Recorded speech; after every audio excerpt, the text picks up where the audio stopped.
Nature, a poem by Rebecca Smith. Nature.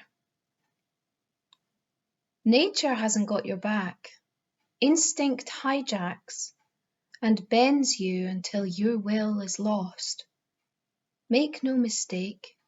Do not wake to battles of bird song and think that happy is as the day is long.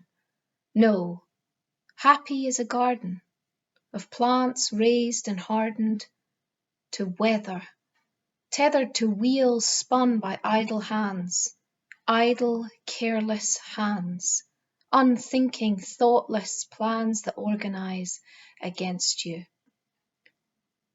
Take what nature gives you, give what nature spares you. Love nature careful. Grow your garden and pardon those that don't, that can't, that won't, for weeds are so invasive, if only luck were so pervasive. No, tend your garden well. Mould it for yourself. Ply and piggyback on forces wild. Bring forth what nature lacks.